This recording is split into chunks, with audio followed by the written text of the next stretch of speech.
Late. Robert Mugabe of the Zimbabwe African People's Union. Well, we are totally opposed to the concept of multiracialism because it assumes in the first instance that the people have got to be arranged in compartments based on color. You have Europeans in one compartment, Asians and coloreds in two other compartments, and the Africans in another compartment. And immediately you talk of multiracialism, you are accepting as a starting point that the races are different, and this difference must be recognized. We are non-racialist in our approach. That is, we regard as an individual as an individual, and that everybody must be accorded his full political rights, whether he be white or black, educated or uneducated, rich or poor. And this is exactly why we are at the moment struggling to earn for our people one man, one vote.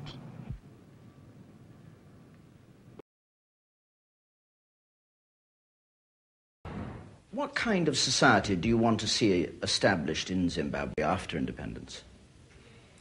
I would like to see a society based on the principle of non-racialism.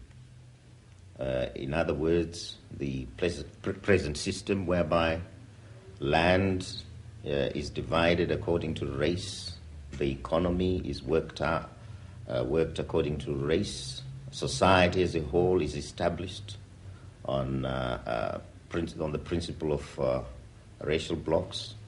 This I would like to see go. Do you want to see a fully socialist or socialized society? Oh, yes, surely. We are dedicated to socialism. This we have said. This every African delegation here has said. And we hope we will have a socialist state. Would the blacks, for instance, go on owning small farms and businesses? Well, one has got to allow here for a measure of adaptation of socialist principles. You cannot start off by taking control of everything, of any individual enterprise. You go to make some allowance for a start for some form of enterprise. Looking ahead, do you believe that Rhodesian majority rule involves free elections at some point? Yes, of course, why not? We are fighting for democracy. We would like to see a democratic state established in Zimbabwe, and this means a state based on the wishes of the majority of the people. The best way in which people can demonstrate their participation in democracy is by voting, and elections are quite a necessity. Do you suppose that Ian Smith and the whites represented at this conference are going to accept black control of the army and the police during the interim stage? If they accept the fact of the transfer of power, I don't see why they shouldn't accept the fact that this power must be as effective as any power can be in any state. And this effectiveness can only come from the fact of control by our forces. But do you believe that the whites in Rhodesia will accept that? Whether they will accept it or not is immaterial to us, really. They have to accept it inasmuch as they must accept political domination. But surely it is material to you in the sense that if they don't accept it, this conference breaks down. Well, if it breaks down, it will have been because they are not prepared to transfer power fully to us. We want a total transfer of power. What role do you see for yourself in the future Zimbabwe? Well, for myself, I see a role assigned to me by my people, by my party first and foremost. Whatever my party asks me to do, I shall do. Will you, as someone who's not had direct military experience, who's not a fighter, be in a strong position to lead and to direct a victorious guerrilla movement? Why? Why not? Our guerrilla movement is not divorced from the generality of the people. I have mentioned already that the guerrillas are part of the body of our population in Zimbabwe. The people who are fighting the war are, on the one part, trained people, on the other, untrained people. They all constitute the Zimbabwean army. in a broad sense of the word. Some are feeding the guerrillas, some are showing them the way, some are raising foodstuffs and clothing for them. All these people are engaged in the struggle. They all matter to us. We're ready to go now. Mr. Mugabe, the talks on the future of Rhodesia are expected to adjourn for Christmas quite soon. Do you feel that much has been accomplished in the past 7 weeks? I think from our point of view, much has been accomplished. We have managed to place our thinking in regard to the formation of interim government before the British, and they now know what our stand is. We stand for the transfer of power. But I think another great thing which has emerged is the revelation that the reason why this conference was ever convened was to try to prevent a radical government emerging in Salisbury, and rather to try and produce a moderate government here. This is what Mr. Crossland has said. It's quite alarming. But anyway, it's one of the things that have emerged here at the conference. Are you satisfied with the way that the talks are being held? Yes, there is nothing quite extraordinary that has happened. We did query the procedure which Mr. Richard was following earlier on when he insisted on bilateral talks. But he amended this procedure, and we are happy about things, about the way the things went later on. To the unschooled observer, it looks as if really not that much has been accomplished. I mean, you've more or less agreed to disagree on a date for independence, but other than that, you don't seem to have made much progress, particularly with the white Rhodesian delegation. Why is this? Well, we came here first and foremost to negotiate with the British colonial power. In other words, the existence or the presence of the Smith regime here is quite irrelevant. We have regarded them as an extended British delegation, and at no time did we recognize them as a delegation in its own right. Yesterday, a couple of the American officials in the Kissinger party called what's been going on in Geneva a tribal dance, and they really don't feel that much progress will be made until the next set of meetings. How do you react to a Well, if it was a dance, it was a dance to our own tune, and not a dance to the Kissinger tune.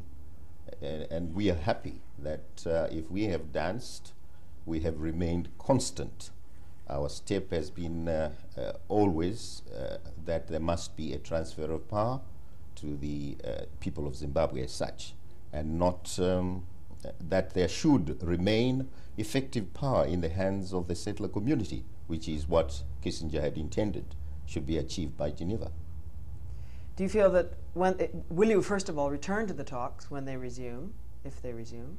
Well, that depends entirely. If the circumstances are correct, namely that the British will regard it as the guiding theme of the conference, that there should be transfer of power to the people of Zimbabwe, we shall consider attending.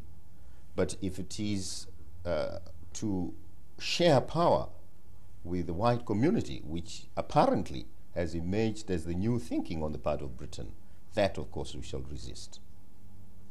Guerrilla activity is escalating at a very rapid rate right now in Rhodesia, and you claim to represent the fighters of the country. Are you responsible for giving instructions that the fighting should escalate? We are responsible for guiding the war, for supervising it. We started our liberation struggle in earnest in 1966. It has continued ever since. And there is absolutely nothing new. If there is escalation, this escalation is something that is to be expected in any liberation struggle. But do you, in Geneva, have contact with the fighters in the field? Yes, of course. We are the head of the army. ZANU is running the war. We started it. We have nurtured it, and therefore it is our war. So do you, from this hotel, give instructions about where the fighting should be? And well, there are commanders in the field, and these commanders know how the job should be done. But it's in accordance with the policy of the party that there should be a war, that there should be an armed struggle. And in fact, we derive support from the masses of the people who are in agreement with the armed struggle and who are actually participating in it. Do you believe that the talks here are going to succeed in the end to bring a peace to Rhodesia? Well, so far, the British have proved that they are not prepared to transfer power to us. They would like power shared as between us and the European community in the country. From our own point of view, there should not be a racial approach. There should be a non-racial approach to the problem. And what is required is for Britain to accept not just that the principle of the transfer of power is non-negotiable, but also that in accordance with this, the acceptance of this principle, power should actually be transferred. If Britain accepts these two postures, then obviously there won't be any difficulty. Do you think Britain is going to accept these two postures? Well, this is what we don't know. But going by what has now emerged, apparently Britain is not prepared to have power transferred. They're prepared to have it shared with the European community. What will happen if Britain, as you suspect, does not accept the demands that you are making? The war continues. How much longer do you think it will take for you to gain your ends? That's of course a question we cannot answer. But going by the progress which the war has made so far, I think it won't take long before we are right in Salisbury. Thank you. Tobacco, we don't smoke much of it. The Chinese smoke most of it.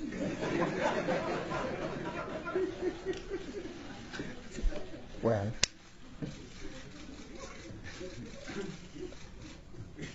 we produce it. WHO, and we have our Minister of Health here. He advises against smoking, but he doesn't advise against growing.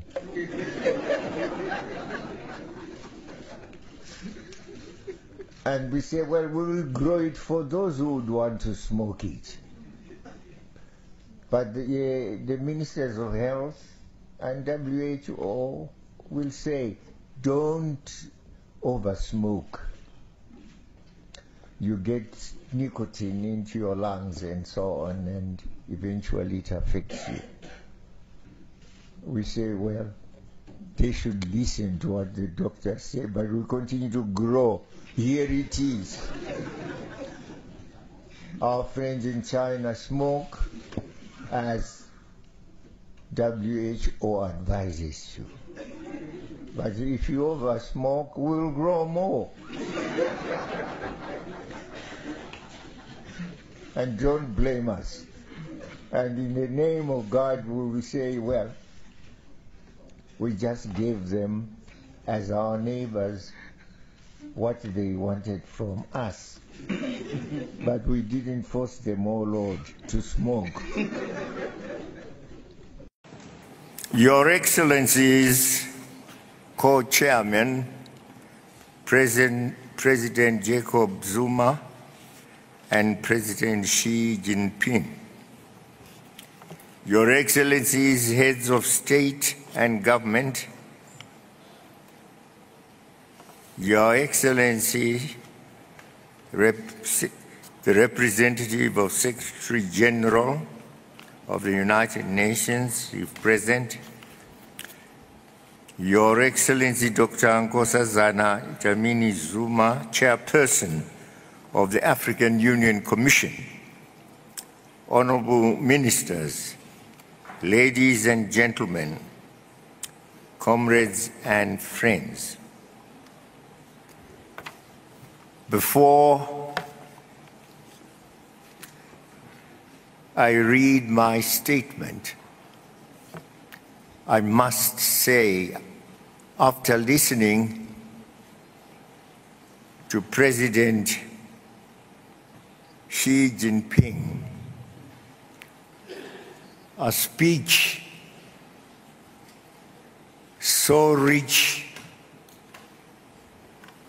in forms of assistance covering practically all our sectors, be they agricultural, mining, infrastructural, industrial, etc., etc., poverty included, poverty alleviation,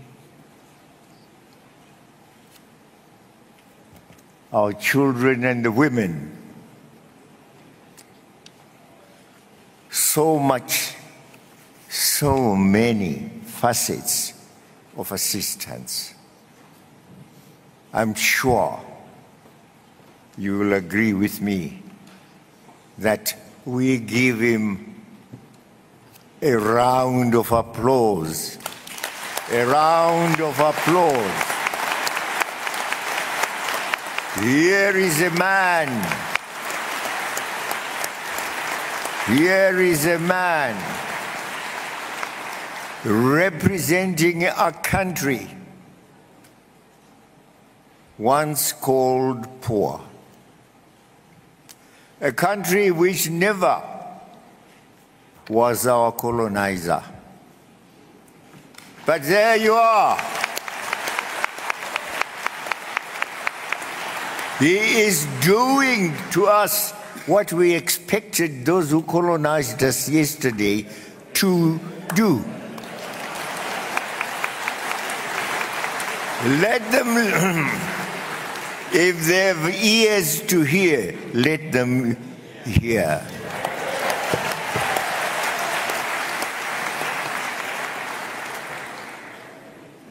We will say he's a God-sent person. May God bless China and its people.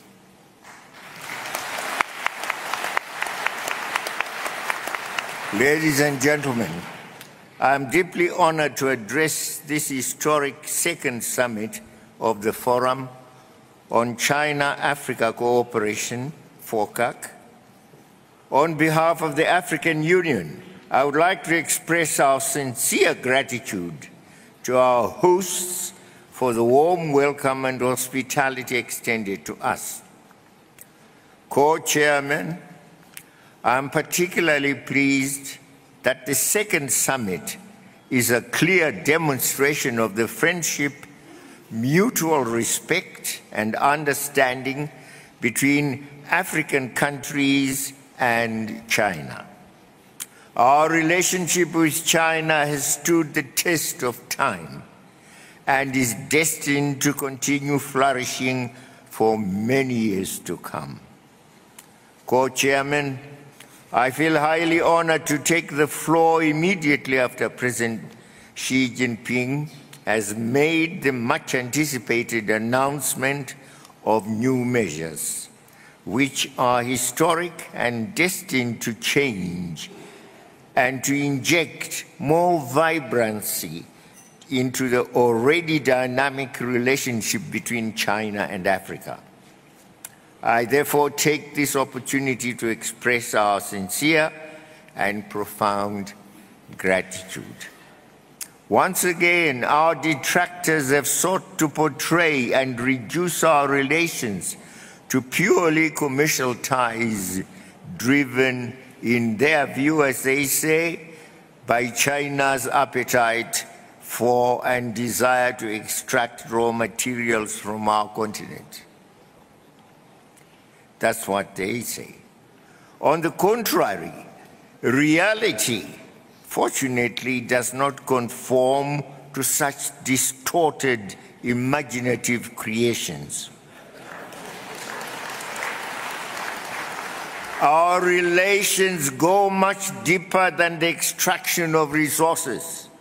We are committed to strengthening the current and multifaceted and multidimensional relations between African countries and China.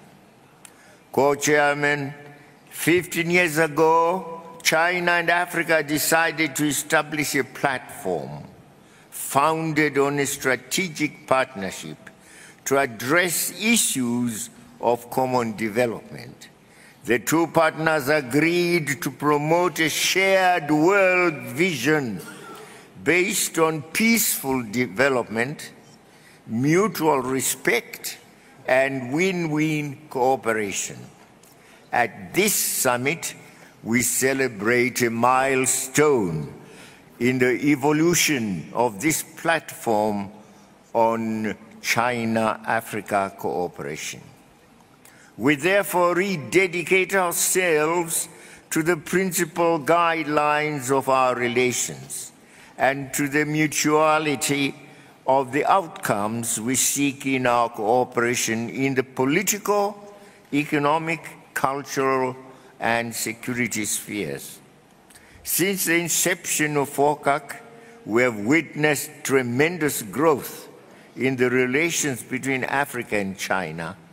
China has become Africa's premier investment and trading partner, a trend which has scaled up Africa-China trade volumes to $400 billion by 2020, from $220 billion in 2014.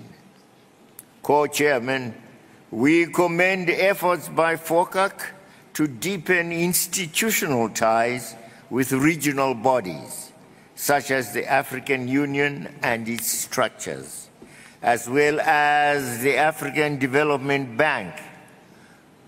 We acknowledge the achievements made so far in the implementation of the pledges that China made in the areas of trade, investment and financing, agriculture, human capital development, health, environment, market access, and regional integration.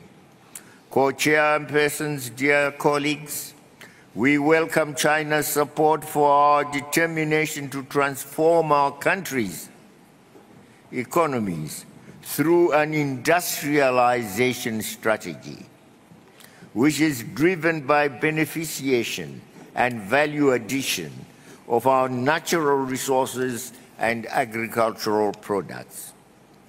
We also deeply appreciate China's willingness and readiness to continue to be a key partner in the development of our infrastructure at the national, regional, and continental levels. This year, several groupings of African countries took some major decisions that, when implemented, will give strong impetus to improving intra-African trade and in offering our external partners such as China a much larger source and trade market.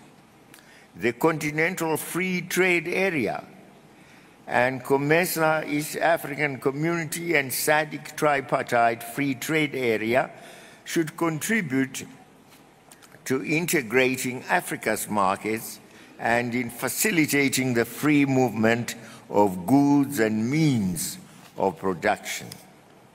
Co-Chairman, there is no doubt that the rise of China and Africa as two significant players will have a positive and far-reaching impact in international relations that ensure the democratization of the international system of governance. The perpetuation of the historic injustice of the current system, be it in the United Nations, Security Council, or the Bretton Woods institutions, is unhealthy and undesirable. And now, together with China, we shall fight for real democracy at the United Nations.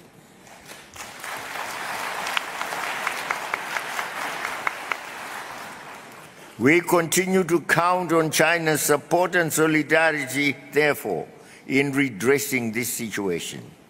Co-Chairman, the past 15 years of our cooperation in the context of FOCAC shows that this forum has induced and has been responsive to the dynamics of our evolving relationships.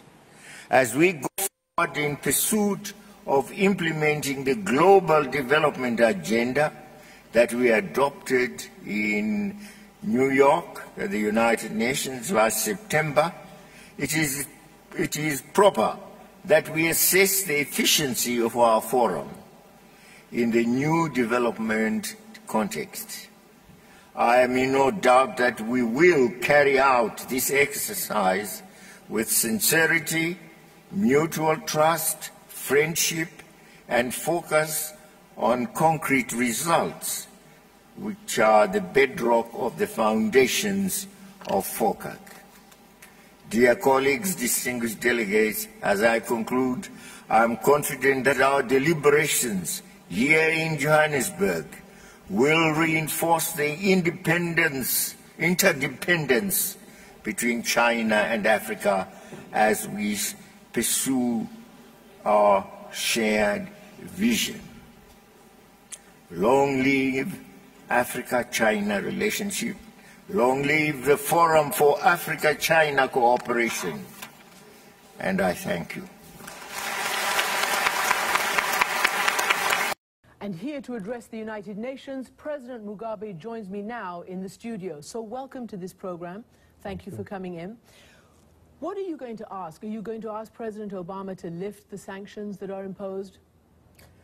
No, really, I haven't come here for President Obama to address the United States alone. I've come here to address the General Assembly, which is part of the United Nations structures.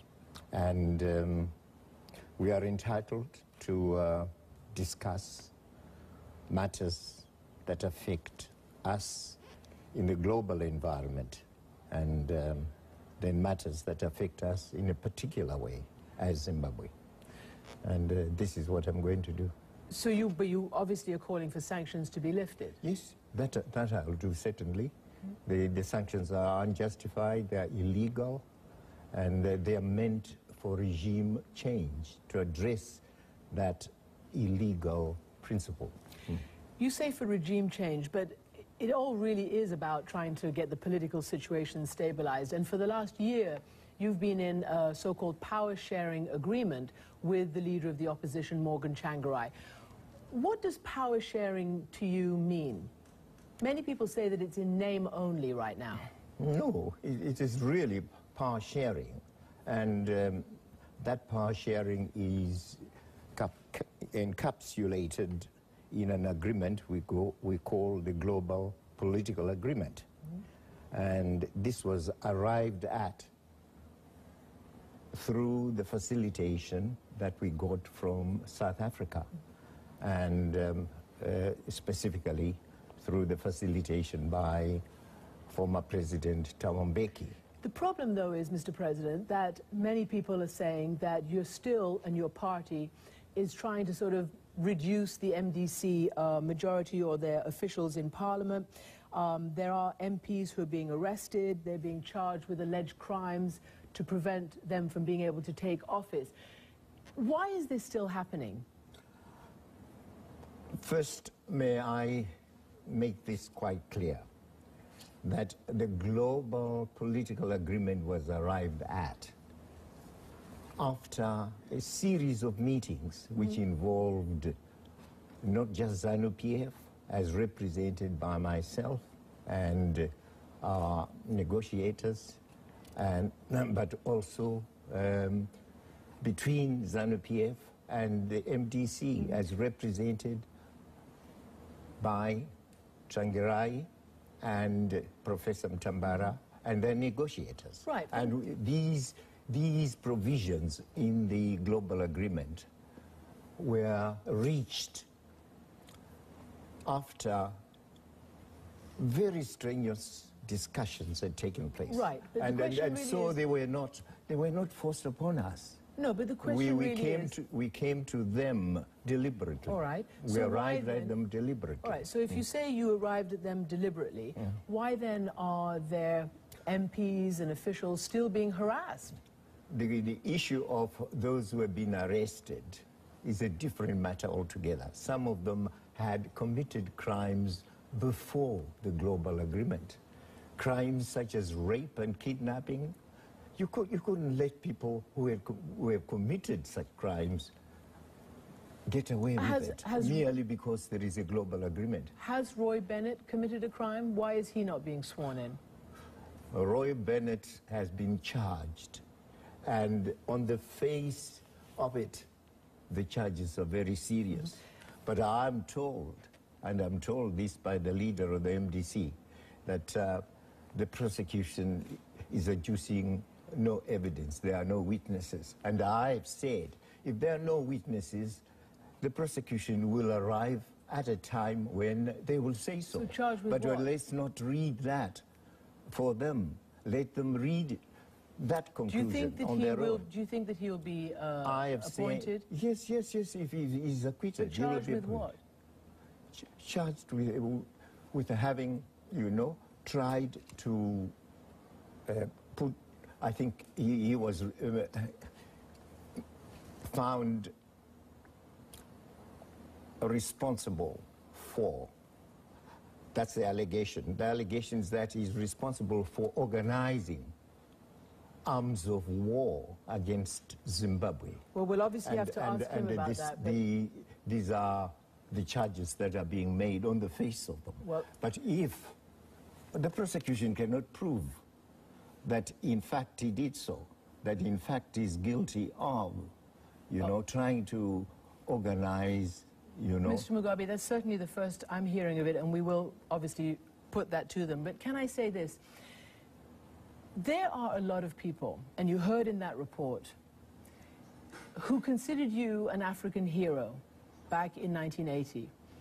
That you came, and some of my own friends, Rhodesians, some of the people I've worked with who were in the Rhodesian army, then became journalists in Rhodesia, were stunned by the conciliatory nature and the addresses that you gave back in 1980. Yes. And describe how for 10 years your policies led to prosperity, led to successes in mining, in agriculture, in all sorts of things. And then over the last 10 years, things have really gone south in a big and bad way. Why is it that that's happened? Over the last since land reform. And remember that the presidents of Mozambique and Tanzania, when you took the country to liberation, said to you that you have the jewel of Africa in your hands, now look after it. Yes, we are looking. Did you look after it? Yes, in a very great way. Over the last 10 years, we have had Zidera, the sanctions imposed on us by the United States, plus sanctions imposed upon us by the European Union over the last 10 years. Right, but they were specifically targeted sanctions against individuals, not against the trade or development. No. The United States sanctions on us are real sanctions, economic sanctions. Have you looked at them?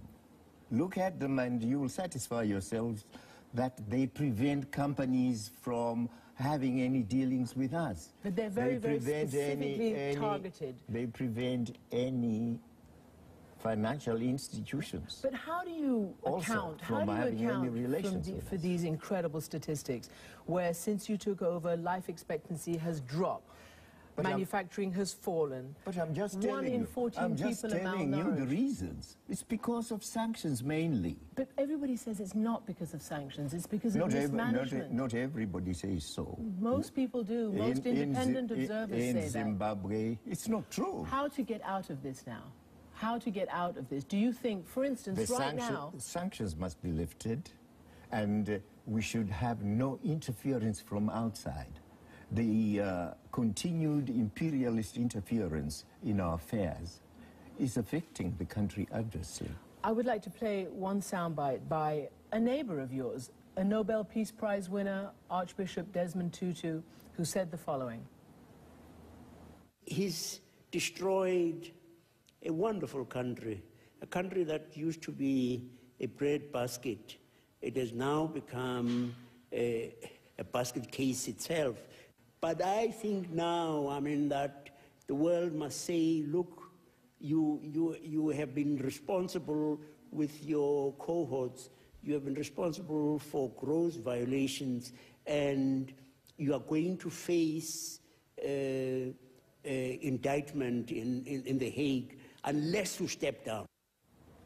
How do you respond to that? First, that you've taken the breadbasket of Africa into a basket case. No, it's not a basket case at all. Last year, we managed to grow enough food for ourselves. We are not a basket case anymore. 1 in 14 people are called malnourished. Your country is practically dependent on humanitarian aid. You're not talking of the present. I know things have got slightly better in the last year. They have got much better in terms of food. People have grown enough food for themselves. We have had years, continuous, successive years of drought. Don't forget that. I've seen the drought figures. I've got all the statistics here. As well. Yeah. And combine the effects of drought with the effects of sanctions, and what do you get? Well, and the effect of what many people are saying is the land reform that really created this huge discrepancy in your ability to farm. We're going to go to a break, and we'll talk about that when we come back, all right? No, yes, but the land reform is the best thing that could ever The best thing? Yes, that could ever have happened to an African country. We will talk about it in a second. It has to do with national sovereignty. Okay, let's talk about it in a second.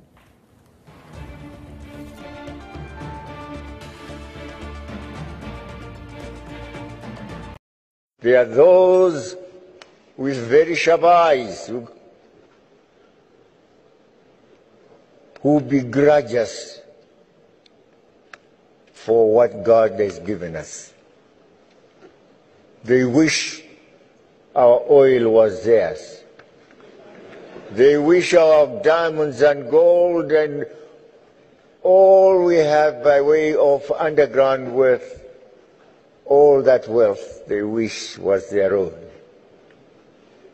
How can these natives continue to have that? And when they look at their little island, the little British Isles there, naked with nothing to offer, except now the remains of coal, which they are burning every day. When they look at us and America, which is vast territory, with all those automobiles, the flying ones and the ones that run on our roads, the railways, the trains, and they say, the oil we have is not enough, the fuel we have is not enough to sustain us, not enough diesel. Let us store this, ours. There is loss in Africa. They don't know what to do with it in Africa. We will get it by hook or by crook. And they cause wars where there has been peace. Suddenly there is war.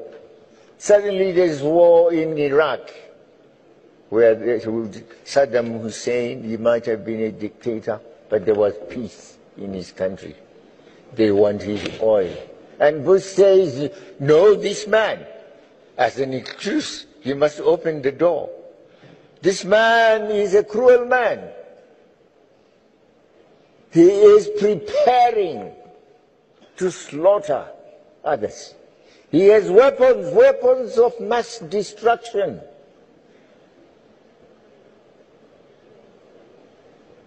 Poor Saddam Hussein has no media. He cannot answer properly. He cannot defend himself and protect himself. He has weapons of mass destruction. Bush goes to the United Nations. No, the United Nations cannot sustain it. No.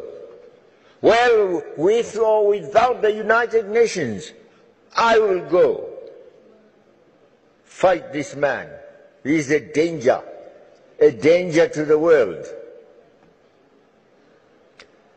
And little Bush says, little Blair says, I'll follow.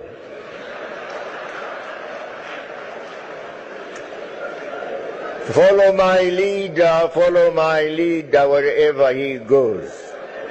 And there they go, the two of them. And sure, Saddam Hussein, they arrest him from his hideout, and they had him tried, they had him executed. Later, you know, Mr. Bush, we told a lie. But we know how to put it to the world. Now we have found that Saddam Hussein had no weapons of mass destruction. In the meantime, Bush and his brother had a company sucking oil in Iraq. These are facts. The same story is told about poor Gaddafi, killing civilians.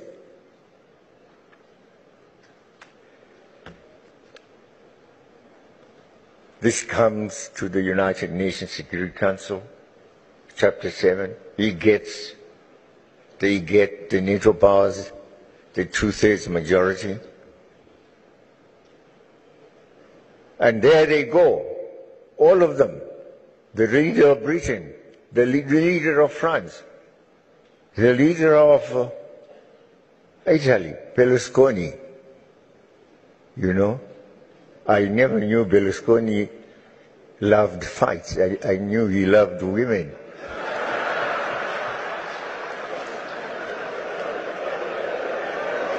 But this time he had to go with others also, women afterwards. But I must get the oil first. And they were given oil, as I said last night, 35%.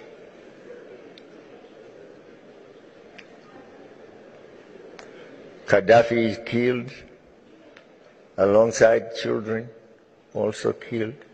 I don't know whether 1 or 2 children are still alive. Now look at the turmoil there is in Iraq. Look at the turmoil there is in Libya.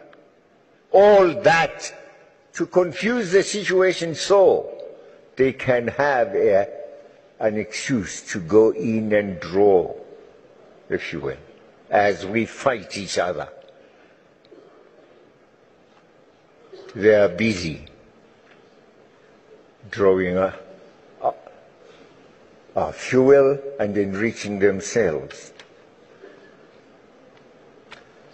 The same problems are caused us elsewhere. And there are others that we ourselves can prevent, that begin amongst ourselves. Tribalisms, racisms, failure to agree on politics, which way we should go, who should rule, who should not. De dar la bienvenida a las Naciones Unidas al excelentísimo señor.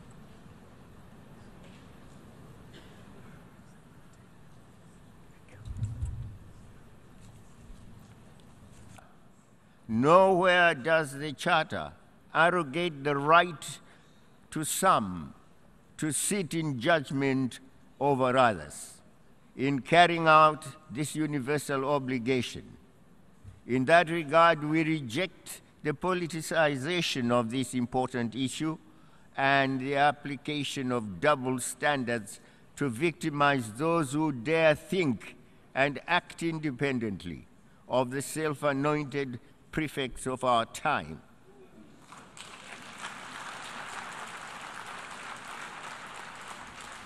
We equally reject attempts to prescribe new rights that are contrary to our values, norms, traditions, and beliefs.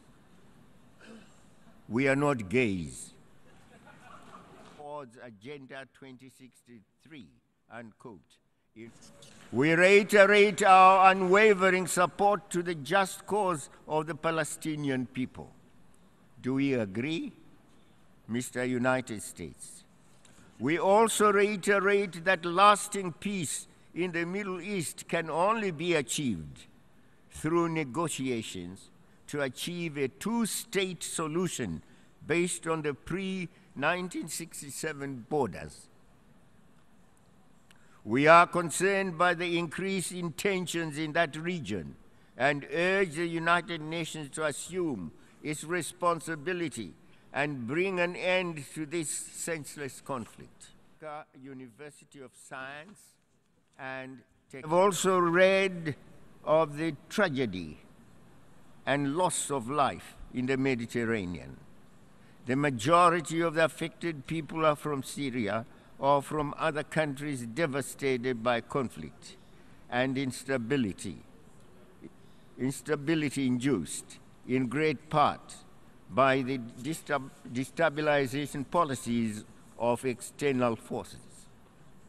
This tragic situation could have been avoided through the respect of the independence of other countries and non-interference in their internal affairs.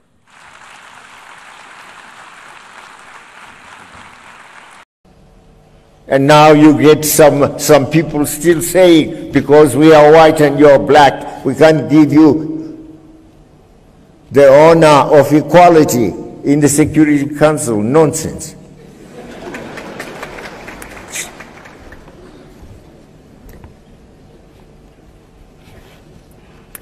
That should stop. Mr. Bakimun, just tell them for the last time, just as a message that you have heard for the last time from here, that there should be real equality in the Security Council. We can't just be coming to the General Assembly to make empty, hollow speeches and go back home. Nobody takes care of all the concerns we express. No. And anyway,